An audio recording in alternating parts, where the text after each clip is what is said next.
Hi friends, నేను ఇలా సాంబార్ పెడుతున్నా. మన ఇంట్లో ఉన్న కూరగాయలతోని పెడుతున్నా. ఉన్నప్పుడు ఎట్లా చేస్తారు, లేనప్పుడు ఎట్లా చేస్తారు అనేది కూడా మీరు చూడండి. ఇగో ఇప్పుడు మూత తీసి చూపిస్తాం మీకు. మసులుతుంది మంచిగా.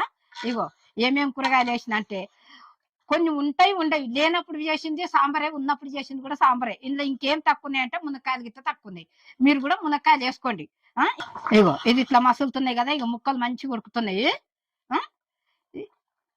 సాంబార్కి ఇట్లా మసులు పెడుతున్నాం కదా. ఇప్పుడు ఇది ఇట్లా మసులుతుంది. పప్పు కూడా ముందుగా ఉడకబెట్టుకొని ఇట్లా పెట్టుకున్నా. ఇది రుబ్బినా. ఈ పప్పు పోసేసి ఇది మసులుతుంటది. ఈ కొత్తిమీర వేసినామంటే సాంబార్ అయిపోయినట్టే. సరేనా? మీరు నేను ఎట్లా చేసిన అనేది అనుకుంటే మీరు కింద లింక్ పెట్టినా చూడండి. చూసి మీరు కూడా చేసుకోండి. మీకు ఎట్లా అనిపిస్తుందో చూసి మీరు కూడా చేసుకొని నాకు చెప్పండి. లైక్ చేయండి, సబ్స్క్రైబ్ చేయండి, కామెంట్ చేయండి. బెల్ ఐటెం కొట్టిన వెంటనే నా వంటలన్నీ మీ ముందుకు వస్తాయి. నేను అమ్మను.